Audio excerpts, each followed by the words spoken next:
जुनून हो दिमाग में, मुझको अंग्रेजी सीखनी है, उसको जुनून चाहिए। मुझको आईएएस बनना है, जुनून दिमाग में चढ़ जाए। 720 नंबर के नीट के एग्जाम में हमें 700 नंबर लाना है, उसके लिए जुनून चाहिए। खाने पे नजर कम रहे, स्टडी पे नजर ज्यादा रहे, कपड़े पे नजर कम रहे, उसे सिर्फ किताबों पे नजर ज्यादा रहे। जहां भी पैसा मिले किताब खरीद ली, जहां किताब देखा उस किताब को ले लिया, सिर्फ नजर किताब पर। ताजुल शरिया को एक पढ़ने का जुनून चढ़ गया था, पढ़ते थे, रात रात भर पढ़ते थे, और अल्लाह ने कामयाबी ऐसी दे दी कि बिहार में कितने जिला हैं सबको मालूम है। पंचायत टॉपर जो होता है तो सारे पंचायत के लोगों 50 गांव में चर्चा होता है कि ये पंचायत का टॉपर है। जो ब्लॉक टॉपर होता है 100-200 गांव में चर्चा होता है कि पूरे ब्लॉक का टॉपर है। और जो डिस्ट्रिक्ट का टॉपर होता है पूरी डिस्ट्रिक्ट में उसका चर्चा होता है कि साहब डिस्ट्रिक्ट में सारे बच्चों में टॉप किया है। और जो स्टेट का टॉपर होता है उसको सारा स्टेट देखता है। और जो पूरे भारत का टॉपर हो, जैसे आईएएस में जो टॉप किया शाह फैसल कश्मीर का, आज सारा हिंदुस्तान जानता है। और आज से 1 साल पहले शुभम कुमार वो गैर मुस्लिम, आज सारा हिंदुस्तान उसको जान रहा है। आज से 25-30 साल पहले सीमान का एक लड़का था जो आईएएस में टॉप किया था, मुसलमान घराने का, उसको सारा हिंदुस्तान जानता था। और मैंने भी उनको 30 साल पहले उसी पीरियड में जाना। प्रतियोगिता दर्पण नामी एक किताब होती है जिसमें दुनिया भर के हालात का मुख्तसर संक्षिप्त विवरण होता है, और कंपटीशन लड़ने वाले बच्चों के लिए बहुत अच्छी किताब है प्रतियोगिता दर्पण। उसका हर मंथ में उस मैगजीन का मुताला करना चाहिए। उसी के जरिए मैंने पहचाना कि एक मुस्लिम फैमिली का लड़का वो पूरे आईएएस में टॉप किया, तो सारा हिंदुस्तान नाज करता था। तो हिंदुस्तान में टॉप करना ये सबके बस की बात नहीं है। जो खूब मेहनतें करता है, बातें कम करता है, स्टडी ज्यादा करता है, ये हिंदुस्तान का टॉपर हुआ। जो दुनिया भर का टॉपर हो, दुनिया में 200 से ज्यादा ममालिक हैं, और उनकी सबसे बड़ी यूनिवर्सिटी इस्लामिक यूनिवर्सिटी है अल जामिअतुल अज़हर मिस्र यानी काहिरा में। हिंदुस्तान की सबसे बड़ी यूनिवर्सिटी जेएनयू, हिंदुस्तान की सबसे बड़ी यूनिवर्सिटी एएमयू, मुसलमानों की अलीगढ़ मुस्लिम यूनिवर्सिटी, और गैर मुस्लिमों के नाम से मंसूब है बनारस हिंदू यूनिवर्सिटी। लेकिन जेएनयू 1 नंबर की यूनिवर्सिटी है, सबसे अव्वल नंबर जवाहरलाल नेहरू यूनिवर्सिटी। अब वहां का जो टॉपर होता है सारा हिंदुस्तान उसको आंखों पे बिठा ले, पलकों में बिठा लेता है। उसी तरह वह जेएनयू इंडिया की बड़ी यूनिवर्सिटी है, अमेरिका की नहीं, चाइना जापान की नहीं, वो इंडिया की है। ऑक्सफोर्ड पूरी दुनिया की एक बड़ी यूनिवर्सिटी है जिसको सारे लोग जानते हैं, ऑक्सफोर्ड। कैम्ब्रिज पूरी दुनिया की बड़ी यूनिवर्सिटी है जिसका नाम सब लोग जानते हैं। हिंदुस्तान में जवाहरलाल नेहरू उसी ऑक्सफोर्ड के पढ़े हुए, कैम्ब्रिज के पढ़े हुए। इंदिरा गांधी वहीं उन्होंने तालीम हासिल की। अभी राहुल गांधी जो भारत जोड़ो यात्रा निकाला वो उसी कैम्ब्रिज का पढ़ा हुआ, जो अभी 10 दिन पहले उसी कैम्ब्रिज में भाषण देने, लेक्चर देने वो गया था। अब जो हिंदुस्तान में, तो हिंदुस्तान जो दुनिया की सबसे बड़ी यूनिवर्सिटी कैम्ब्रिज हो, वहां जाके वो अंग्रेजी जबान में भाषण दे, जाहिर सी बात है कुछ लोग उसे पप्पू कहते हैं, लेकिन सारी दुनिया जानती है कि ऑक्सफोर्ड में अंग्रेजी जबान में लेक्चर देने वाला वो आदमी वो कैसा होता है। दूसरे लोग चाय की बात करते रहे, वो बंदा ऑक्सफोर्ड में जाके अंग्रेजी में भाषण देता है। हमें किसी पार्टी से ताल्लुक नहीं, हम इल्म दोस्त हैं, इल्म की कद्र करते हैं जिनके पास इल्म हो।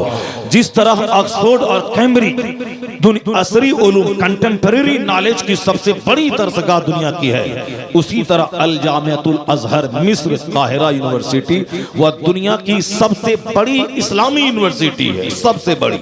वहां जो बच्चा टॉप करता है वह पूरी दुनिया का टॉपर माना जाता है। तो जिसने 18-18 घंटे स्टडी की हो, जिसने 10-10, 12-12 घंटे मुताला किया हो, आलिम फाजिल बनने के बाद 3 साल तक रहे मिस्र में, दरियाए नील नहीं देखा, उन्होंने अल जामिया का सारा कैंपस नहीं घूम के देखा, पूरी तवज्जो सिर्फ किताब पर रही उनकी। वही शख्स सिर्फ मिस्र का नहीं बल्कि उस मिस्र में जहां पूरी दुनिया के बच्चे पढ़ते हैं, पूरी दुनिया के लाखों बच्चे, 5 बच्चों में टॉप करना और है, 5000 में टॉप करना और है, 5 लाख में टॉप करना और है, जहां पूरी दुनिया के 50 लाख बच्चे इल्म हासिल करते हों, उसमें सबसे आला नंबर के साथ कामयाब होना यह किसी दूसरे का हिस्सा नहीं, वह शहजादे आला हजरत अख्तर रजा खां अज़हरी ताजुल शरिया का हिस्सा था, जिन्होंने दुनिया की सबसे बड़ी यूनिवर्सिटी का सबसे टॉपर रहे। क्यों टॉपर है? कोई करामत नहीं करके, अचानक कोई अजूबापन नहीं, बल्कि दुनिया का सारा काम सिस्टम से चलता है। सिस्टम वही जो मेहनत करेगा वो जीतेगा, जो बरसात में भीग कर खेत में रोपा करेगा वो अगहन के मौसम में अपने घर में बासमती चावल लाएगा, जो जनवरी में नवंबर दिसंबर में ठटर कर गेहूं में पानी पटाएगा और गेहूं के पीछे लगा रहेगा वो मार्च में गेहूं काटेगा और शानदार फसल बोरा में पैक करके मंडी पहुंचा के नोट की गड्डी गिनेगा। और जो अगहन जो बरसात के मौसम में बैठा रहे, खेत में हल नहीं चलाए और काम नहीं करे, ऐसा नहीं होगा कि बगैर मेहनत के बासमती चावल उसके घर में चला जाए। जो आदमी नवंबर दिसंबर में गेहूं नहीं लगाएगा, इस मौसम में वो गेहूं नहीं काटेगा, चूंकि यहाँ कुदरत का कानून है, जो पौधा लगाएगा वही काटेगा। जो दुकान में सुबह से लेकर शाम तक बैठेगा वही शाम के टाइम अपने पर्स में रुपया भर के वो लाएगा। ऐसा नहीं होगा कि मैं घर में बैठा रहूं और दुकान से पैसा चल के मेरे घर में आ जाए, ऐसा नहीं होता है। अगर मालदार बनने का नुस्खा है कि मैं अजमेर में जाके वहां गरीब नवाज के सामने मैं मुरादें मांगता रहूं और वहीं से सब कुछ मिल जाएगा, ऐसा भी नहीं होता है। यहाँ देखने के लिए सूरज की रोशनी भी चाहिए या बल्ब की लाइट चाहिए और आंख भी चाहिए, दोनों चाहिए। आंख है मगर सूरज नहीं है, नहीं मगर दुनिया को देख नहीं सकते आप। आंख है मगर बल्ब लाइट नहीं है, आप नहीं देख सकते। या सूरज है आंख नहीं है, फिर भी आप नहीं देख सकते। आधा आंख का रोल रहता है और आधा सूरज का रोल रहता है। आंख इधर से जाती है, उधर से सूरज की रोशनी आती है, तब जाके हम दुनिया का नजारा करते हैं, दुनिया को देखते हैं। आंख नहीं रहे तो सूरज की रोशनी से कोई फायदा नहीं, और अगर आंख रहे सूरज की रोशनी न रहे तो आदमी अपने हाथ को नहीं देख पाएगा। 50% आंख का रोल है, 50% सूरज का रोल है। इसी को देखकर आप समझ सकते हैं कि 50% हमारा रोल रहता है। मैं मेहनत करता हूं, ये 50% है, और दूसरा कामयाबी अता करना ये खुदा की रहमत और खुदा की अता से होता है। तो हमारी मेहनत इधर से चलती है, उधर से खुदा की रहमत आती है। जहां मेहनत और रहमत दोनों मिल जाए, कामयाबी वही हमारा कदम चूमती है। अजमेर मुअल्ला जाना, वहां से दुआ करवाना, ये 50% है। बाकी 50% मेरा रोल कि मैं मैट्रिकुलेट हो जाऊं, मैं इंटरमीडिएट पास करूं, मैं 18 घंटे 12 घंटे 16 घंटे स्टडी करूं, उसके बाद अजमेर चला जाऊं और वहां जाके दुआ करूं, इलाही मैंने मेहनत करने में कोई कमी नहीं छोड़ी। मैंने 15 18 घंटे स्टडी की, 99% नंबर मैंने लाया। ये काम मेरा था, स्कूल जाना, मेहनत करना, किताब पढ़ना। इलाही तू अपने करम से मुझे कामयाबी अता फरमा दे।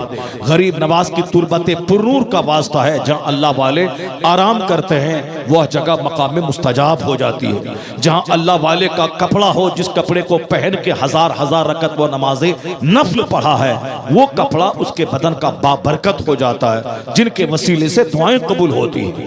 अल्लाह वाला जिस जगह बैठकर 50,000 खत्म कुरान करता है, उस जगह क़यामत तक के लिए वह जगह मकाम में मुस्तजाब हो जाती है। हजरत उस्मान गनी रज़ी अल्लाह तआला अन्हु मुस्तफ़ा के दामाद भी हैं और खलीफतुल मुस्लिमीन भी हैं, खलीफाए सोम हैं, और साबिकुन अव्वलून में उनका एक नाम आता है उस्मान गनी का। क्यों? इसलिए कि वो सबसे पहले इस्लाम लाने वालों में उनका नाम आता है। मैं हिजरत करने वालों में उनका पहला नाम आता है, जो मक्का छोड़कर हबशा गए और फिर हबशा छोड़कर मदीना आए। साहिबे हिजरतैन है उस्मान गनी, और फिर जुन्नूरैन है उस्मान गनी। हुजूर की एक बेटी आपके निकाह में जब उनका इंतकाल हो गया तो हुजूर ने अपनी दूसरी बेटी का भी अक्द उस्मान से कर दिया। हम लोग अगर किसी को अपना दामाद बना ले और अगर हमारी बेटी इत्तेफाक से मर जाए, अल्लाह ने करे ऐसा हो, तो आप फिर दोबारा उसको अपनी बेटी नहीं देते हैं, यह सोच कर कि नहीं नहीं ये तो आदम खोर है, हमारी बेटी इसके यहाँ गई और वो मर गई, दूसरी दूंगा, दूसरी भी मर जाएगी। ये हम जैसे कमजोरों की कहानी, जो आलिमों की सोहबत में नहीं रहते, जो किताबें नहीं पढ़ते, जो अपने हिसाब से दुनिया को देखते हैं, जबकि अल्लाह ने अपने महबूब को रोल मॉडल बना के भेजा। अल्लाह ने अपने हबीब को दुनिया के लिए मॉडल बनाया है कि नबी को देख जिंदगी गुजार, अपनी अक्ल पे भरोसा करेगा तो पागल हो जाएगा, नफ्स की पैरवी करेगा तो जहन्नम की वादी में जाएगा, शैतान की पैरवी करेगा तो दोनों जहान का खसारा और घाटा हाथ आएगा। पैरवी ना शैतान की करना, ना पैरवी अपने नफ्स की करना, वरना ये नफ्स रुसवा कर देगा। ये नफ्स तो बोलेगा कि फलां की बेटी जा रही है, जरा गौर से देख के आंख की लज्जत हासिल कर ले, आंख को सेक ले। मगर शरीयत कहती है खबरदार, पहली नजर तुम्हारी है, दूसरी नजर पड़ी तो वह शैतान की है। अब वहां से गुनाह शुरू हो जाएगा। पहली नजर पड़ गई अचानक तो वो माफ है, अगर दूसरी नजर उठी वहां से गुनाह शुरू है। और जो अपनी आंख को हराम देख देख कर भर लेगा, अल्लाह तबारक व तआला उसकी आंख को क़यामत के दिन आग से भर देगा। जो लोग मोबाइल में गंदी तस्वीरें देखते हैं वह चौकस और चौकन्ना हो जाएं कि अपनी आंख में आग भरने का सामान कर रहे हैं। मम्मला ऐनहु मिनल हराम मला अल्लाहु ऐनहु यौमल क़यामत मिनन नार। आया है किताब में कि जिसने अपनी आंख को हराम चीजों से भर लिया, अल्लाह क़यामत के दिन उसकी आंख को आग से भर देगा। अब ये हराम से भरने का मतलब दूसरों की बहू बेटी को ताक झांक करना, और फिर मोबाइल में औरतों की तस्वीर देखना, लज्जत लेकर देखना, सिनेमा के पर्दे पे देखना, व्हाट्सएप यूट्यूब में औरतों की तस्वीरें देखना, सिनेमा के पोस्टर लगे हैं दीवार पे उसको घूर घूर के देखना, लज्जतें हासिल करना, ये हुआ आंख का गुनाह। ये हुआ आंख को आंख हराम से भरना। तो एक दिन अगर कोई भर ले तो उसकी सजा क्या है जरा देख लें। एक किताब में मैंने पढ़ा कि एक शख्स पुलसरात से गुजर रहा था, गुजरेगा और एक खतरनाक अजदहा सांप उसके चेहरे पे एक जोरदार तमाचा मारा, यहां तक कि उसकी आंख एक तरफ की गई, एक तरफ का पूरा चेहरा काला हो गया।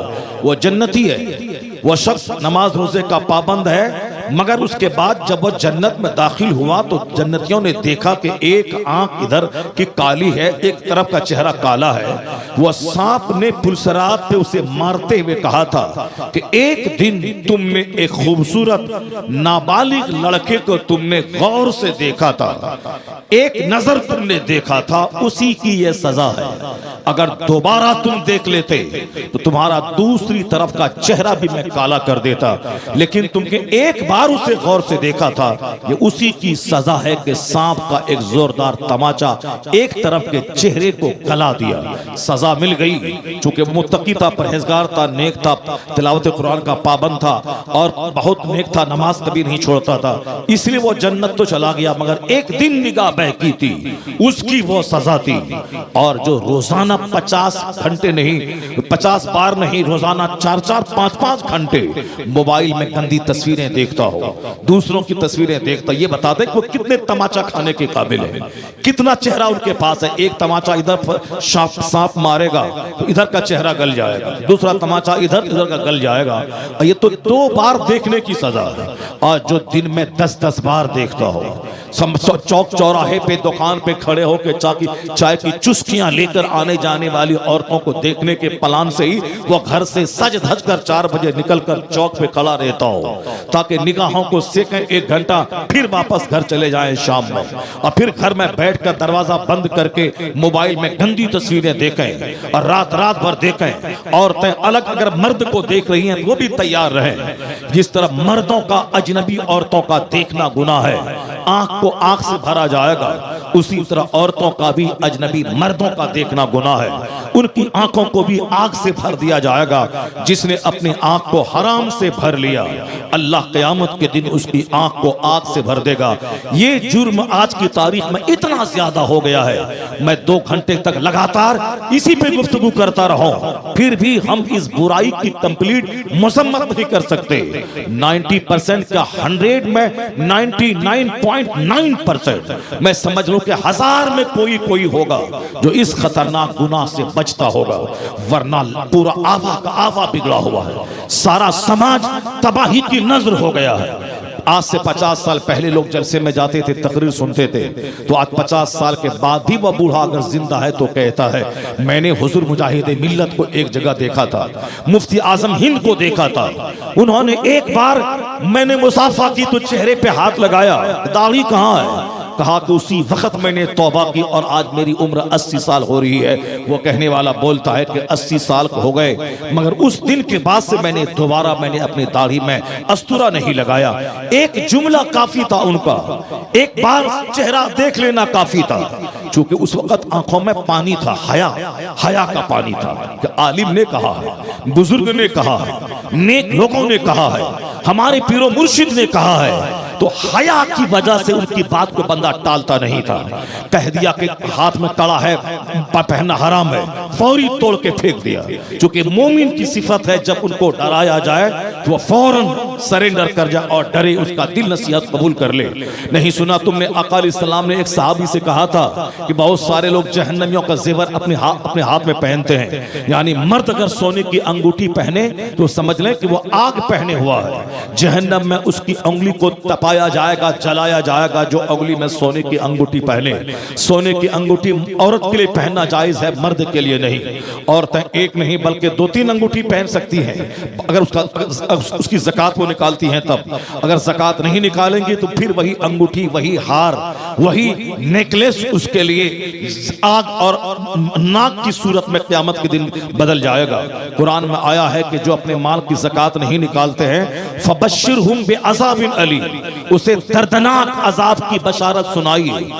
जिस दिन क़यामत के दिन उसके बदन को चौड़ा कर दिया जाएगा और जिंदगी में जितना माल कमाया है और जिसकी ज़कात नहीं निकाला है, उन सबों को सिक्के की सूरत में उसके बदन पे आग में तपा के दागा जाएगा। फतुकवा बिहा जिबाहुहुम व ज़ुहूरुहुम व जुनूबुहुम। कुरान शरीफ में आया है जो माल जमा करते हैं, ज़कात नहीं निकालते हैं, उसको गिन गिन कर रखते हैं, तो अल्लाह उनकी पीठ को, उसी माल को आग में तपा के दागेगा। पीठ को, करवटों को, यानी ये करवट, ये सीना, ये पीठ, ये पेशानी, सबों को दागा जाएगा और वह अज़दहा सांप उसके फन मारकर उसके चेहरे पर बोलेगा, मैं तेरा वह माल हूं जिसकी तुमने ज़कात नहीं निकाला। जो पहले हया थी, जब भी को कहा जाता अल्लाह से डरो, फौरी लोग अल्लाह से डरते थे, फौरी उसको शर्म आती थी कि कैसे मैं बड़ों की बात टाल दूं। क्योंकि आज बेहयाई ने मेरे दिल को मुर्दा कर दिया है, बेशर्मी ने मुझको कहीं का नहीं छोड़ा। हया और ईमान ये दोनों आपस में चोली दामन का संबंध है। जहां ईमान है वहां हया है, और जहां ईमान नहीं है वहां हया भी नहीं है। यहूद और नसारा के यहाँ, मुशरिकों, कुफ्फार मुशरिकीन के यहाँ हया नहीं है, ईमान नहीं है तो हया भी नहीं है। वहां एक भाई शादी करता है, 4 भाई बगैर शादी के उसी भाभी से काम चलाता है। ये उनके यहाँ होता है, जिसके आज भी हिंदुस्तान में ऐसा ट्राइब, ऐसा कबीला मौजूद है। अगर 5 भाई हैं, 5 शादी करें तो 5 परिवार बढ़ जाएगा, खर्च बढ़ जाएगा। इसलिए एक ही भाई शादी करेगा, 5 भाई उसी से काम चलाएगा। हया और शर्म का जनाजा उठ गया। यहाँ इस्लाम कहता है कि अगर कोई बंदा 2 शादी कर रहा है तो एक कमरे में दोनों को हरगिज नहीं रखे, दोनों बीवी का अलग अलग रूम दे दे और दोनों बीवी के पास टाइम बांट दे, 24 घंटे यहाँ, 24 घंटे वहां। बहुत सारे जाहिल हमारे यहाँ दूसरी शादी तो लपक के कर लेते हैं, मगर रखने का तरीका जानवरों से बदतर होता है कि एक ही कमरे में दोनों बीवी को रखते हैं और जब जिधर तबीयत करी उस तरफ माइल हो गए। ये गवारों और जानवरों का तरीका है, इस्लाम इसकी कभी इजाजत नहीं देता। इसलिए कहता है कि एक बीवी कर, 4-4, 3-3, 2-2 कर, मगर अगर तुम्हें डर है कि मैं इंसाफ नहीं कर पाऊंगा तो सिर्फ एक कर। और अगर अदल और इंसाफ कर सकता है 2 बीवियों में तो 2 शादी कर ले, कोई ऐब की बात नहीं। चाहे दुनिया के लोग तुम्हें अय्याश कहें, वो पागल है जो शरीयत के कानून पे उंगली उठाते हैं और जबान खोलते हैं। उसे जबान ज़ानियों के खिलाफ खोलना चाहिए कि वो ज़िनाकार हैं जो अपनी बीवी के अलावा दूसरी औरतों को ताक झांक करते हैं। ज़िना की मजम्मत करे, इग़लामबाजी की मजम्मत करे, हराम कारी की मजम्मत करे, सुन्नत की मजम्मत ना करे। 1 से 4 बीवी तक मर्द करे और अल्लाह ने दौलत दी है तो 4 कर ही ले। एक करना मिस्किनों का काम है, गरीबों का काम है। अगर अल्लाह ने दौलत दी है, 4 घर बना सकता है, 4 को खिला सकता है, तो एक करने से बेहतर है कि वो 4 कर ले, ताकि 4 औरतों का बोझ हल्का हो जाए। दुनिया में अगर 4 करोड़ औरत रहें और मर्द 1 करोड़ रहें तो फिर बताएं कि कंपनसेशन कैसे होगा। इसी पे एक बार सेमिनार हुआ था भागलपुर यूनिवर्सिटी में, कहा गया था कि आज जंगें हो रही थी। कुछ दिन पहले जब जंग हुई थी, first world war, second world war, और अभी जो यूक्रेन और रूस की जंग हो रही है, जंग मर्द लड़ते हैं, औरत नहीं लड़ती है। जब मर्द लड़ते हैं तो मर्द मारे जाते हैं, औरतें नहीं मारी जाती है। औरतें अपने घर में हैं, मर्द जंग करने गए, मर्द मारे गए। मर्द मारे गए तो उन्होंने उसमें था कि first world war second world war में मिला के 8.5 करोड़ लोगों की हत्या हुई। यानी सिर्फ 100 साल के अंदर 850 करोड़ लोग मारे चले गए।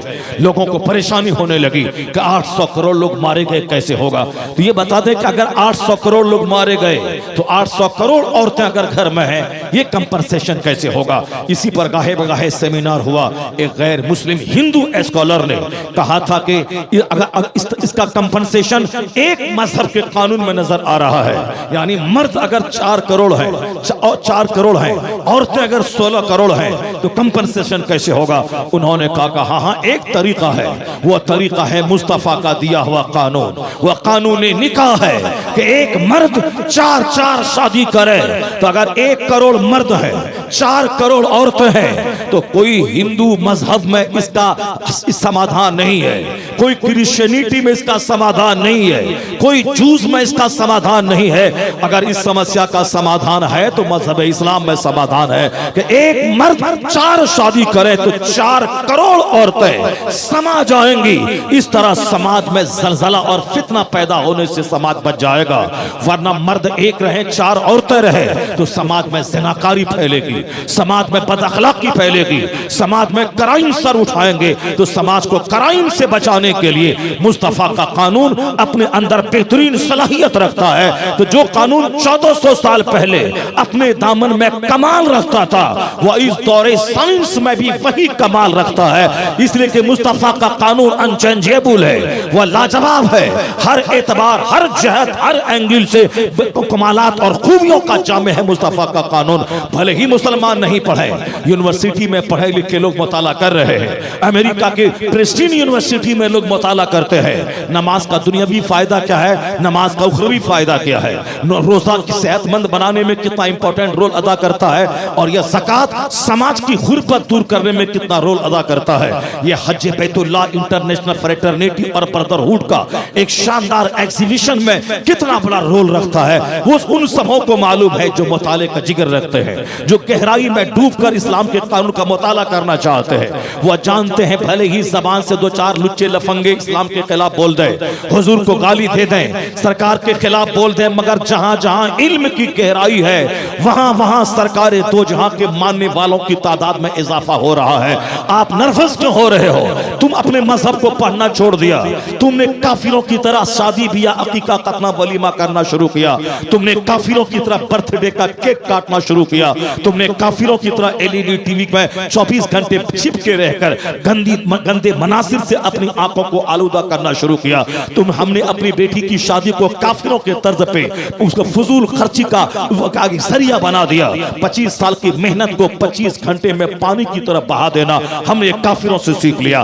तो शादी को नुमाइश बना देना, सामान को नुमाइश बना देना, ये हमने काफिरों से सीखा। हमें तो कहा गया था कि मस्जिद में 5 आदमी के बीच में निकाह कर ले, ताकि जब भी लड़की जवान हो, लड़का जवान हो, ज्यादा 2-4-10 रस्म की गहराई ना हो कि उसकी वजह से शादी मुश्किल हो जाए। जिस तरह हमने आजकल हल्दी लगाना, मंगनी करना, मेहमान का जाना, फिर मेहमान का आना, यानी शादी का आधा खर्च इसी आने और जाने में खत्म हो जाए, और फिर आखिर में लड़का वाला नेगलेक्ट कर दे कि नहीं मुझको तो पसंद है मगर मेरे दामाद को लड़की पसंद नहीं है, जो मेरे बेटे को बहुत चाहता है उसको पसंद नहीं है। बदतमीज तू क्या है? तू बेटे का बाप है, तू और फैसला लेने के लिए अपने दामाद पे छोड़ रहा है। इसका मतलब है कि झूठ बोलता है, दामाद का नाम लेकर झूठ बोल रहा है। असल में तुझको ही रिश्ता पसंद नहीं है, और डायरेक्ट नहीं बोल सकता है तो दामाद का नाम लेकर के तू उसे झुठलाता है उस रिश्ते को। सारा काम काफिराना, इधर से लोग जाएं, उधर से लोग आए, मंगनी करें, हल्दी की रस्म अदा करें, कपड़ा खरीदने दुकान में जाएं, वहां लड़ाई हो, रिश्ता टूट जाए, और सब मिठाई बांटें, मिठाई मन के मुताबिक लड़का वाला नहीं भेजा, वह कंजूस है, बखील है, रिश्ता नहीं करेंगे, कायदे से जूता नहीं दिया। ये सारा तरीका काफिरों का है। इसीलिए कपड़ा खरीदने टाइम में निकाह टूट जाता है, निकाह नहीं होता है, उसकी कपड़ा खरीदने की वजह से शादी टूट जाती है। कभी बारात वापस चली जाती है कि बाराती कहते हैं मेरे लिए खाना नहीं ठीक से बना है, बिस्लरी की बाटल मुझको नहीं मिली, उसमें शादी टूट जाती है। तो दरवाजे पे बारात आके लौट जाती है, कपड़ा खरीदने के दिन लौट जाती है। किसने कहा था कि 1000 बारात को मंगवाना? किसने कहा था कि दोनों पार्टी के लोग जाके मिलकर कपड़ा खरीदना? किसने कहा था कि मंगनी में इतना सोना देना, जेवर देना? तो मंगनी में शादी टूट रही है, कपड़ा खरीदने में शादी टूट रही है, बारात दरवाजे पे आके वापस जा रही है, और शादी होने के 10 दिन के बाद निकाह टूट रहा है। जब हमने सिर्फ लड़का की नौकरी देखी, आमदनी देखी, हमने ये नहीं पूछा लड़के का कैरेक्टर कैसा है, लड़का शराबी है या लड़का नमाजी है या लड़का वाहियात खुराफात का आदी है, हमने नहीं पूछा, सिर्फ नौकरी है देख लिया।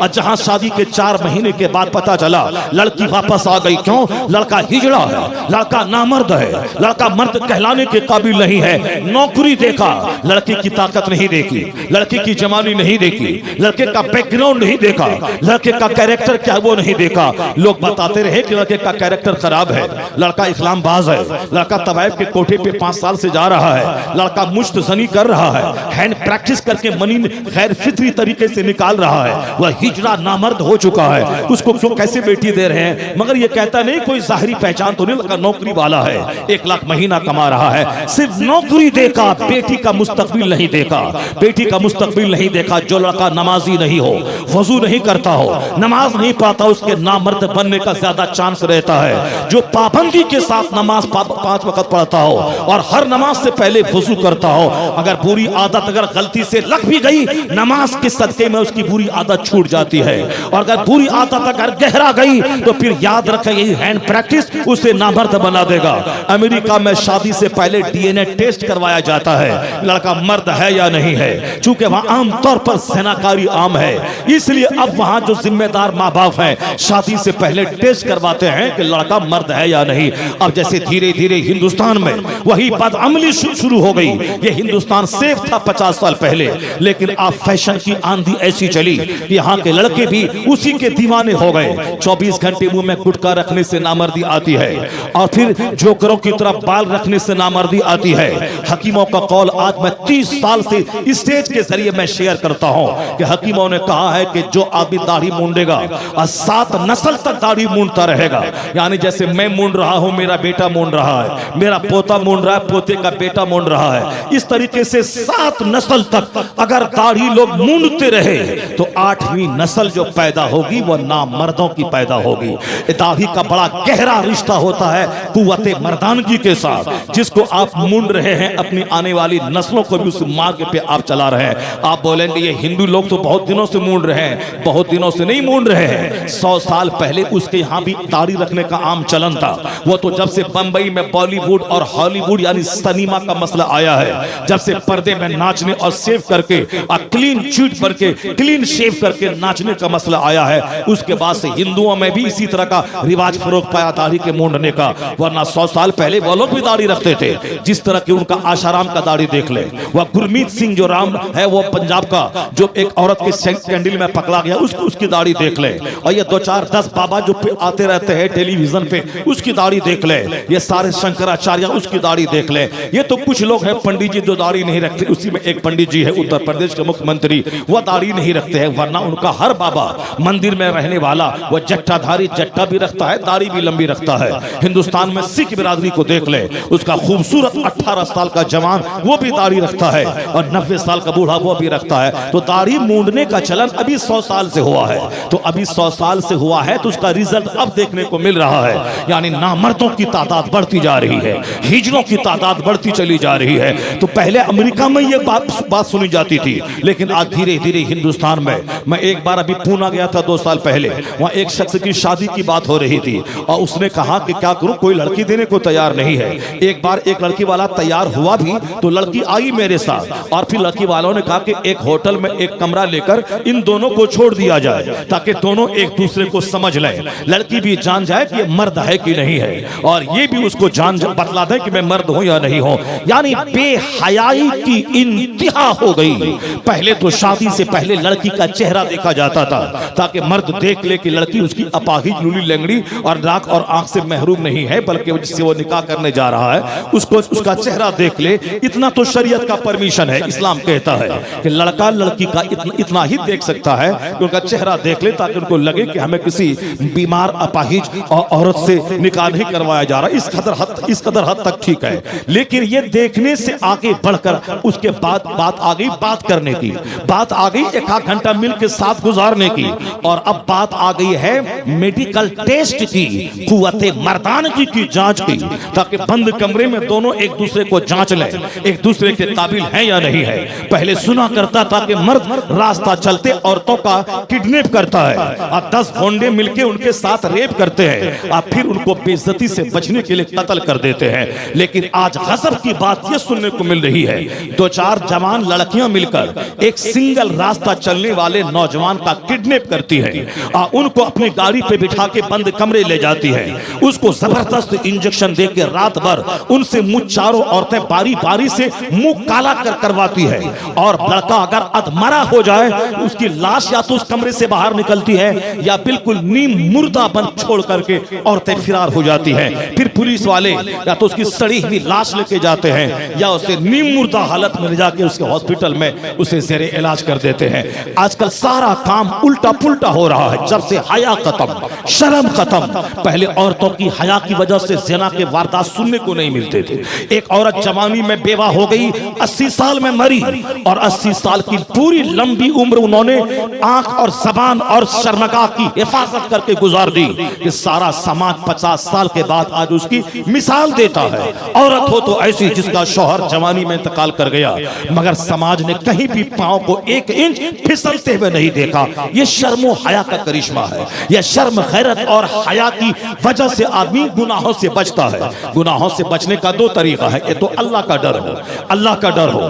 3 तरीका है, या तो अल्लाह का डर हो, या फिर हया और शर्म हो समाज का, या फिर गवर्नमेंट की लाठी का डर हो। जहां गवर्नमेंट की लाठी का भी डर न रहे और गवर्नमेंट भी गुनाहों को परवान चढ़ाता हो, जहां हुकूमत की तरफ से गुनाहों को शह दिया जा रहा हो, यानी जहां अगर कोई निकाब पोश खातून हो उसको ये कहना कि रस्टिक है, विलेजर है, देहाती है, और जहां कोई हाफ चड्डी पहन के एयरपोर्ट पे घूम रही हो उसको डेवलप्ड कहा जाए, उसको मॉडर्न कहा जाए, उसको हाईली एजुकेटेड खवातीन में शुमार किया जाए। तो जहां नंगेपन को फैशन बना दिया जाए वहां कोई भी निकाब और मोटी चादर डालना नहीं चाहेगी, और चादर डालने वाली को जहां देहाती कह के ताना दिया जाए, देहाती है या विलेजर है, ये रस्टिक है, वहां कोई खातून अपने आप को देहाती का ताना सुनना नहीं चाहती है। तो जहां बेहयाई को फैशन का दर्जा मिल गया हो वहां तो और चरम सीमा पे ज़िनाकारी पहुंच ही जाएगी। गवर्नमेंट का की शह है और शर्म और हया का खात्मा है, और अल्लाह का डर भी नहीं रहा। जब अल्लाह का डर नहीं रहा, समाज से शर्म नहीं रही और गवर्नमेंट का भी डर नहीं रहा, यही वजह है कि आज कोई बंदा कहता मैं ऐसा करूंगा, तुम बोलने वाला कौन है? मैं इसी तरह से रहूंगा, तुम बोलने वाला कौन है? मैं बगैर शादी के लिव इन में रहूंगा, तुम बोलने वाला कौन है? नहीं देखा आफ्ताब पूना वाला और वह श्रद्धा नामी लड़की दोनों लिव इन में रहती थी, लिव इन रिलेशनशिप, यानी live in relationship, live in में। जबकि सबको मालूम है कि बगैर शादी के रहने को ही लिव इन बोला जाता है। अब बगैर शादी के 2 जवान जोड़े एक कमरे में रहे, किस तरह गवर्नमेंट बर्दाश्त कर लेती है, किस कदर पुलिस वाले बर्दाश्त कर लेते हैं, और किस कदर कानून में इस तरह की छूट दी गई है। यह है ज़िनाकारी को बढ़ावा देने वाला, हया और शर्म का खात्मा करने वाला कानून, जिसकी वजह से कि ज़िनाकारी चरम सीमा पे पहुंच गई। समाज का डर ही नहीं है। बाप के सामने बेटा साहब अजनबी के हाथ में हाथ डाल के जा रहा है, ये बाप अपंगु और अपाहिज बना हुआ है। चूंकि बाप को बेटे से डर लगता है, क्यों नहीं डर लगेगा? जब बेटे की घुट्टी में अल्लाह का डर नहीं पिलाया, उनको अल्लाह का खौफ नहीं दिलाया, हुजूर की मोहब्बत दिल में नहीं पैदा की, वह बच्चा जैसे जैसे बढ़ता रहा इस्लामी कानून के मुताबिक उसकी परवरिश नहीं की। यहाँ के जैसे ही बच्चा पैदा हो उसके मुंह में सबसे पहली गजा नेक लोगों का थूक जाए, लुआबे दहन जाए, जिसको तहनीक कहते हैं। यानी जो समाज का मुत्तकी परहेजगार नमाजी आदमी है वह अपने मुंह में मीठी चीज को चबा करके उस बच्चे के तालू में लगा दे, ताकि पहली गजा उस पैदा होने वाले बच्चे के मुंह में नेक लोगों का लुआब हो। उसका असर उसकी सोच पे पड़ेगा, उसका असर उसकी ज़हनियत और मेंटलिटी पे पड़ेगा, उसका असर उसके सीना और दिल पे पड़ेगा पहली खजा नेक लोगों का लुआब गया हो। यहाँ तो कोई सोचता तक नहीं है कि बच्चों की परवरिश कैसे करनी है। यहाँ बच्चा पैदा हो गया, यह घमंड का इशू है कि बच्चा पैदा हो गया, सबसे पहले कपड़े का, नाचने का, गवाने का, और साफ कोई थोड़ा सा दीनदार क्या नाम है मुसलमान का, फातिहा कराने का ख्याल रहता है। सबसे पहले कि औलाद अल्लाह की गिफ्ट, अल्लाह की नेमत है, अल्लाह का दिया हुआ जबरदस्त तोहफा है, वरना करोड़ों लोग हैं जिसके पास औलाद नहीं है। तो अल्लाह ने जब यह तोहफा मुझको दिया, बांझपन से मेरी बीवी को महफूज रखा, मुझे भी औलाद अता करके मुझे बाप बनने का मौका अता किया, तो सबसे पहले सजदे शुक्र बजा लाना चाहिए। इलाही तेरा करोड़ों एहसान कि तूने औलाद अता की। अब उसके बाद देखे कि हुजूर की हदीस की रोशनी में उस बच्चे की परवरिश कैसे करनी है। सबसे पहले तहनीक करवाए, उसके बाद पाकीज़ा नेक दाइयों से उसको दूध पिलवाए, या अपनी बीवी को उसको नेकी की राह पे चलाए, उसे कहे कि तेरे दूध का असर तेरे बच्चों में होगा, दूध की धार के साथ तेरा कैरेक्टर बच्चों में मुंतकिल होता है। अगर तुमने सनीमा देखते हुए, गाना सुनते हुए तुमने बच्चों को दूध पिलाया, तो बस तेरे बच्चों का लोफर और जोकर होना तय है, इसको कोई नहीं रोक पाएगा। जिस तरह गेहूं में गेहूं का दाना खेत में डाला और वहां से बासमती का चावल नहीं निकलता, धान का पौधा वहां गेहूं ही निकलता है, उसी तरह जो औरत नाच के, गा के, गाना गा के और गंदी फिल्में देखकर और दुनियावी बातें करके अपने बच्चों को दूध पिलाए, उस दूध की धार के साथ बच्चों की माँ की मौसीकी, माँ का किरदार, माँ की बेहयाई, माँ का फूहड़पन, ये सारी चीजें बच्चों में मुंतकिल होती है। जैसे कैंसर ज़दा माँ अगर वह माँ बन जाती है तो उसकी बीमारी बच्चों में मुंतकिल होने का बहुत ज्यादा चांस रहता है। बहुत सारी ऐसी बीमारियां हैं जो हेरिडिटरी के तौर पर यानी विरासतन मुंतकिल होती हैं कि दादा को बीमारी थी और दो नस्ल के बाद पोता को भी बीमारी हो गई। लोग कहते हैं जेनेरी या हेरिडिटरी के तौर पर है। लोग कहते हैं कि साहब ये विरासतन ये बीमारी मुंतकिल होकर आई है, बाप दादाओं से मुंतकिल होकर आई है। कहते हैं जिस तरह बीमारी मुंतकिल होती है उसी तरह किरदार की खराबी भी मुंतकिल होती है। मैंने तो यहां तक देखा है अगर किसी का दादा पक्का शराबी हो, उसकी नस्ल में कोई न कोई महाशराबी पैदा होता है। हमने तो यहां भी समाज में देखा है जिसने अपने बाप को मार के घसीटा था, उसका बेटा उसको उसी तरह पब्लिक के सामने घसीटता है। चूंकि किरदार मुंतकिल होता है, जिस तरह बीमारी मुंतकिल होती है उसी तरह किरदार भी मुंतकिल होता है। तो गैरतमंद बाप वो है जो स्वस्थ भी हो, जो हेल्दी भी हो। ऐसा ना हो कि वह तो मर जाए और अपनी बीमारी बच्चों में मुंतकिल करके चला जाए। वह तो मरने वाला मर ही जाएगा लेकिन अपने बच्चों को बीमार करके चला जाएगा। अगर 5 बच्चे हैं तो 5 बच्चे मुमकिन है कि बीमार हो जाएं। इसलिए अगर चाहता है बाप कि मेरा बच्चा मेरी बीमारी को वो ढोके नहीं चले नस्ल में, तो उसे खुद स्वस्थ रहना पड़ेगा, उसे खुद हेल्दी रहना पड़ेगा। स्वास्थ्य को जिस जिन चीजों से नुकसान है उन सब से बचना होगा। जबरदस्त बाप वही है जो अपने बच्चों को बीमारी न दे। कामयाब बाप वही है जो अपने बच्चों में अपनी बेढंगी और अपनी बेहयाई को मुंतकिल ना करे। तो जिस्मानी तौर पर भी स्वस्थ रहना जरूरी है और अखलाकी तौर पर भी सेहतमंद रहना जरूरी है।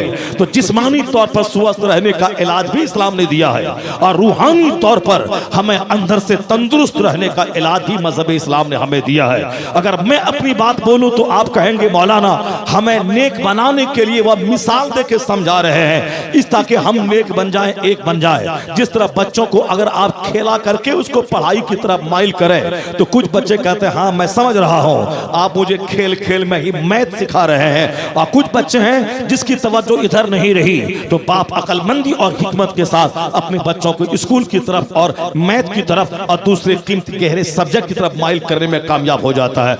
यही वजह है कि आज अमेरिका, यूरोप और हिंदुस्तान के दानिशवरों की मुत्तफिका टीम ने कहा बच्चों को मारने से बड़ा गहरा असर होता है। मारने से बच्चे का जहन मारा जाता है, मारने की वजह से बच्चा डरपोक और बुज़दिल हो जाता है, मारने की वजह से बच्चों का दिल छोटा होता है। इसलिए स्कूल में अगर मारेंगे तो आपके ऊपर में केस हो जाएगा। नहीं मारे आप, बच्चों को हौसला दें, बच्चों को बाप की तरह शफकत और प्यार दें ताकि बच्चा स्कूल जाने में कतराए नहीं बल्कि अपने घर से अपने स्कूल को तरजीह दे वो कि हमारे बाप से ज्यादा मुशफिक मेहरबान उस्ताद हमारे स्कूल में है, जहां मुस्कुराने का माहौल, खेलने का माहौल है। मुस्कुरा के खिला के उन बच्चों को पढ़वाना है ताकि पढ़ाई को बोझ न समझे और स्कूल जाने को बोझ न समझे। ये पता चला कि बच्चों को ठीक ढंग से उसकी तरबियत के लिए जरूरी है कि एक अच्छा इन्वायरमेंट उसको दिया जाए, उसका असर उस बच्चों पर पड़ता है। हेल्थ बहुत जरूरी है, हेल्दी बाप माँ का रहना बहुत जरूरी है और हेल्दी यदि आप नहीं रहें तो बच्चा आपका बीमार, कमजोर और खतरनाक बीमारी से जूझता रहेगा, और आप उसकी बीमारी को देखेंगे तो आप तड़प तड़प के मर जाएंगे कि मेरी नादानी की वजह से मेरा यह मर्ज मेरे बच्चों में मुंतकिल हुआ है। मैं मुजरिम हुआ बाप जो अपने बच्चों को बीमारी में दिया हो, सेहत नहीं दे पाया हो। पहली बात तो आप जान ले, इसी हिंदुस्तान का एक भाजपा का बड़ा लीडर है जिसे डॉक्टर मुरली मनोहर जोशी कहते हैं। वह वजीर तालीम रह चुका है। उन्होंने एमए करने के बाद पीएचडी की डिग्री हासिल की है। वह कॉलेज का प्रोफेसर था, कॉलेज का प्रोफेसर, पढ़ा लिखा आदमी। उन्होंने एक बार योगा के ताल्लुक से, हेल्दी लाइफ, सेहतमंद जिंदगी गुजारने के ताल्लुक से उन्होंने एक बयान दिया था, भाषण दिया था। उन्होंने कानपुर की सरजमीन पे, वो भाजपा का कैडर लीडर, वजीर तालीम, पीएचडी डिग्री होल्डर, डॉक्टर है, बहुत बड़ा पढ़ा लिखा आदमी। ये कम पढ़े लिखे लोग बुरी जबान इस्तेमाल करते हैं। जो और आला तालीम याफ्ता होता है वो चाहे जितने भी कट्टर भाजपा का आदमी हो, मगर जबान उसकी गंदी नहीं होती। मोदी जी उसी पार्टी से बिलोंग करते हैं, आरएसएस के कैडर है, हिंदुस्तान के प्रधानमंत्री हैं, मगर अभी चंद महीना पहले उन्होंने इस्लाम के ताल्लुक से इतना जबरदस्त बयान दिया था। उन्होंने अपनी पार्टी के वर्कर से कहा था कि खबरदार, इस्लाम के खिलाफ कोई अपशब्द जुमले का इस्तेमाल मत किया करे, किसी की धार्मिक भावनाओं को ठेस मौत पहुंचाएं। इस्लाम बहुत अच्छा मजहब है, मानवता और इंसानियत का मजहब है जिसमें मानवता पे जोर दिया गया है। सुना होगा आपने 4-5 साल पहले खड़गपुर की सरजमीन पर एक बहुत बड़े जनसभा को वो संबोधित कर रहे थे। उसी दौरान बाजू की मस्जिद से अजान की आवाज आई। उन्होंने फौरी माइक को नीचे करके खामोश रहकर उन्होंने उस अजान का सम्मान किया है। हमारे बच्चे शादी ब्याह में डीजे बजाएं तो अजान होती रहती है, वो डीजे बजाता रहता है, ये बेहयाई का आलम है। हमारे बच्चे मस्जिद के सामने मोटरसाइकिल हुल्लड़बाजी की तरह साइलेंसर निकाल करके पट कर चलाता बजाता है। वह भूल जाता है कि अल्लाह का घर है, वह भूल जाता है कुछ लोग नमाज पढ़ रहे हैं, वह बच्चा भूल जाता है कि कुछ लोग वहां तस्बीह पढ़ रहे हैं मस्जिद के सामने। ये मुसलमान के बच्चों का किरदार है और वह मोदी जी का किरदार है कि आजान होना शुरू हुई, फौरी भाषण बंद कर दिया। वो अकेला नहीं था कि डर गया हमसे, लाखों की भीड़ थी उनके सामने। वो आरएसएस के लोग थे, वो सारे के सारे गैर मुस्लिम और हिंदू थे।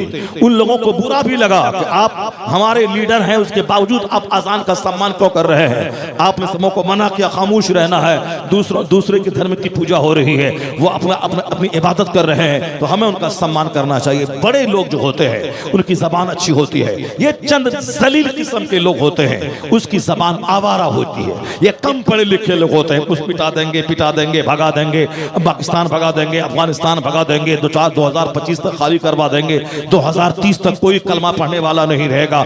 ये उससे अच्छी तरह मालूम है कि 2030 तक वो जिंदा नहीं रहेगा, मुमकिन है उनका बाप दादा नहीं रहेगा, मगर इस्लाम रहेगा। क्योंकि आज से 400 साल पहले जिसने कहा था कि इस्लाम मिटा देंगे, वो मिट गया, इस्लाम नहीं मिट सका। आज से 1300 साल पहले मक्का के जिन लोगों ने कहा था हम मक्का से लोगों को भगा देंगे, वह लोग भाग गए। अबू जहल 2 बच्चों के हाथों मैदान बद्र में मारा गया, मगर जिस इस्लाम को मिटाना चाहता था, जिस पैगंबर आजम के कत्ल का प्लान बनाना चाहता था, उस पैगंबर आजम के गुलामों की तादाद पूरी दुनिया के हर कोने में फैलती चली गई। अबू जहल जिल्लत की मौत मारा गया और अल्लाह के महबूब को अल्लाह ने वो इज्जतें दी कि आज 200 करोड़ नाम के साथ उनका नाम मिला हुआ है। इसलिए तुम्हें कहता हूं, एक कौम मुस्लिम, तुम्हें कोई जलील नहीं कर पाएगा, तुम्हें कोई रुस्वा नहीं कर पाएगा। तुम्हारी बदअमली रुस्वा कर देगी, तुम्हारी बेहयाई रुस्वा कर देगी। तुम्हारे घर में लोग नमाज नहीं पढ़ते हैं, तुम रुस्वा हो जाओगे। तुम्हारी शादी ब्याह का काम काफिरों जैसा है, तुम रुस्वा हो जाओगे। तुम्हारा चेहरा काफिरों जैसा है, तुम रुस्वा हो जाओगे। मगर इस्लाम कभी रुस्वा ना होगा। इस्लाम का कानून हमें बताता है कि जब जब दुश्मनों की तादाद बढ़ती जाती है, कलमा पढ़ने वालों की तादाद में इजाफा होता चला जाता है। यही हमने 1400 साल के अंदर देखा। अभी 20 साल पहले जो हिंदुस्तान का माहौल था कि मार देंगे, काट देंगे, पीट देंगे, यानी खूब आरएसएस वालों का जो हंगामा हो रहा था, लाठी लेना, नाचना, कूदना, गाना। और ये हमने आज 25 साल से मैं देख रहा हूं। जिस वक्त मैं कटिहार यूनिवर्सिटी में, कटिहार कॉलेज में मैं पढ़ रहा था, और मंडल यूनिवर्सिटी से मैंने अंग्रेजी जबान में मैंने एमए किया, मैंने वहां देखा आरएसएस वालों की एक अलग टीम रहती थी, विश्व हिंदू परिषद वालों का अलग जलवा रहता था। मारने की बात, धारा 370 के खत्म करने की बात 40 साल से वो लोग कर रहे हैं और करते आ रहे हैं। मगर आपको मालूम होना चाहिए कि वह लोग मजबूत थे, मिटाने की बात कर रहे थे। अभी 3 साल पहले हम सबों का सीना हिल रहा था कि अब हमको मिटा दिया जाएगा, डिटेंशन कैंप में डाल दिया जाएगा, हम खत्म हो जाएंगे। एक कौम मुस्लिम, अभी भी तुमको इस्लाम में कोई शक है क्या? इस्लाम हक है, मेरा खुदा हक है, मेरे मुस्तफा हक है, और कभी चाहे 1000 के दुश्मन दबाना चाहे, इस्लाम दब नहीं सकता। अभी मैंने एनआरसी के हंगामे को मैंने देखा, मिटा देंगे, काट देंगे, भगा देंगे। 40 करोड़ मुसलमानों का चेहरा सूख रहा था, हमारी आवाजों को दबाया जा रहा था, हमारे सारे प्रदर्शन को रोका जा रहा था। यानी हम बेबस थे, कुछ नहीं कर पा रहे थे। हमारा नाम बिगाड़ के बोलना, हमें गाली देना, हमारी गुर्बत का मजाक उड़ाना, और आने वाले पीरियड में इलेक्शन देने की जो हमें आजादी हिंदुस्तान की संविधान ने दिया है, उससे महरूम कर देना। यानी वोट देने की जो वोट देने की जो हमारे अंदर हमको जो इख्तियार दिया गया है, इस इख्तियार को छीना जा रहा था। अब बोला जा रहा था कि ये हिंदुस्तान में रहना चाहते हैं रहे, मगर वोट नहीं देंगे, ये मताधिकार छीन लिया जाएगा इनसे। इस तरह की बातें गंदे लोग बोल रहे थे। हम लोगों का चेहरा सूखा था, यहां तक कि हमारे कुछ लोगों ने रातों को उठकर जो अल्लाह की बारगाह में आंसू बहा के दुआएं की हैं, अल्लाह ने उन नेक लोगों की दुआओं को रद्द नहीं किया। अल्लाह ऐसा लग रहा था कि हमें निगल के खा जाएंगे, मगर कुदरत का कानून सामने आया, वही कानून जो नमरूद को नहीं छोड़ा था। अल्लाह ने नमरूद को हाकिम बनाया था, लेकिन जब दूसरों से सजदा करवाने लगा तो अल्लाह ने नमरूद को 10-20 साल की छूट दे दी। उसके बाद जब पकड़ा सालिम को, एक मामूली मच्छर से नमरूद को तड़पा तड़पा के मार दिया। जिसके सामने खुदाई का दावा किया था नमरूद, उसी के सामने लथपथ होकर मच्छर के दर्द से चीख चिल्लाकर सबों के सामने जलील होकर रुस्वा होकर मरा। खुदाई का दावा करने वाला वह रुस्वा होकर मरा। अल्लाह ने बता दिया, बहुत खुदाई का दावा करता था और अपने आप को खुदा समझता था, दुनिया का हाकिम बना था, उसे तो और सजदे शुक्र बजा लाना चाहिए। जनाब इब्राहिम अलैहिस्सलाम को अल्लाह का पैगंबर मानकर अल्लाह के कानून पे अमल करना चाहिए, मगर हुकूमत का और दौलत का मजाज मुतकब्बिराना होता है। जब हुकूमत आती है तो आदमी की सोच बदल जाती है, और दौलत आती है तो सोच बदल जाती है। नमरूद को हुकूमत ने मगरूर बना दिया और दौलत के नशे ने उसे मगरूर बना दिया। तो अल्लाह रब्बुल इज्जत को 10-20 साल छूट देकर उसे होश ठिकाने लगाना भी आता है। एक मामूली मच्छर से उसे तबाह किया, किसे? जो पूरी दुनिया का बादशाह था। नमरूद पूरी दुनिया का बादशाह था, सिर्फ मिस्र का बादशाह नहीं था, पूरी दुनिया का बादशाह था। 4 बादशाह ऐसे गुजरे हैं जिसकी सल्तनत दुनिया भर में हुई है। उन चारों में से एक नाम नमरूद का है। 2 मुसलमान और 2 काफिर, उन 2 काफिरों में से एक नाम नमरूद का। अल्लाह ने पूरी दुनिया के बादशाह को एक मामूली मच्छर से तड़पा तड़पा के मार के बता दिया कि तेरे चाहने से सब कुछ नहीं होता है, वही होता है जो मंजूर खुदा होता है। अल्लाह ने फिरौन को सल्तनत दे दी मिस्र की, 400 साल की लंबी उम्र दे दी। तुम परेशान होता है कि 14 साल हो गए, अल्लाह कहां है? मुसलमानों पे जुल्म बढ़ता जा रहा है। 14 साल की क्या हैसियत है? अल्लाह ताला 400 साल की छूट दिया था फिरौन को, 400 साल की, 400 साल की। फिरौन गरीब का बच्चा था, हुकूमत मिली तो उसको सजदा करना चाहिए कि मेरे बाप दादा गरीबी में जीता था, मैं बादशाह बन गया हूं, उसे तो 24 घंटे सजदा करना चाहिए। लेकिन ऐसा नहीं होता है। अगर ऐसा होता तो आप लोगों में से बेशुमार लोग हैं जिनके बाप को चप्पल मुयस्सर नहीं थी, जिनके बाप के पास साइकिल नहीं थी। आज बेटे के पास 25 लाख की कार मौजूद है, जिसके पास जो 15 किलोमीटर दूर जिसका बाप पैदल चल के हाथ में जूता लेके स्टेशन पे आता था, आज उनके बेटे के पास 10-10 हजार रुपए के एक दर्जन जूता और एक दर्जन चप्पलें रहा करती हैं। उसे तो और सजदा करना चाहिए कि अल्लाह तेरा करोड़ों एहसान कि मेरे बाप के पास चप्पल नहीं थी, मेरे पास 1 दर्जन चप्पल है। मेरे बाप के पास साइकिल नहीं थी, मेरे पास बुलेट गाड़ी है। मेरे बाप के पास साइकिल नहीं थी, मेरे पास 4 व्हीलर है। जैसे दौलत बढ़ रही है, सजदा बढ़ जाना चाहिए, तकवा बढ़ जाना चाहिए, नेकी बढ़ जानी चाहिए। क्योंकि कानून है कि अगर तुमने अल्लाह की नेमत का शुक्रिया अदा किया तो अल्लाह तेरी नेमत को और बढ़ा देगा, तेरी नेमत में और इजाफा कर देगा। तो दौलत बढ़ने के साथ सजदा बढ़ा दे, शुक्र बढ़ा दे, अल्लाह रब्बुल इज्जत की इबादत बढ़ा दे, तो अल्लाह तबारक व तआला नेमत बढ़ा देगा। लेकिन दौलतों का मजाज है, कुछ ही लोग बच पाते हैं उसके फितने से। अक्सर लोग दौलत पाने के बाद मुतकब्बिर और मगरूर हो जाते हैं। कुछ ही लोग हैं जो कुर्सी पर बैठने के बाद वह दूसरों को अपना भाई समझते हैं। ये भी हाकिम बनने के बाद मजलूमों को हक दिलाते हैं, जालिमों का टेना तोड़ते हैं। चाहे उनका अपना बेटा जुल्म क्यों न करे, उस बेटे के खिलाफ वो फैसला सुनाते हैं। ऐसे तो करोड़ों में कोई होता है, मगर अक्सर जनरल कुर्सी अगर मिल गई तो भाई भतीजावाद शुरू हो जाता है। मेरे भतीजे को नौकरी मिले, मेरे बेटे को नौकरी मिले, मेरी बेटी को नौकरी मिले, मेरे भांजे को नौकरी मिले, मेरे भतीजे को नौकरी मिले, यानी कुर्सी का गलत इस्तेमाल। इसे हाकिम बनाया गया था ताकि दूध का दूध पानी का पानी फैसला करता, मगर हुकूमत का गलत इस्तेमाल लोग करते हैं। इसीलिए हमारे बुजुर्गों ने वो जानबूझकर हुकूमत को ठुकरा दी। जहां गलत काम होता हो मैं उस कुर्सी पे कभी नहीं बैठूंगा। बहुत सारे इमाम आजम अबू हनीफा रज़ी अल्लाह ताला अन्हो को लोगों ने जज की कुर्सी देना चाहिए, आपने उससे इनकार किया, मैं नहीं लूंगा। यहां तक कि उसी सजा में उनको जेल डाल दिया गया और जेल ही में आपने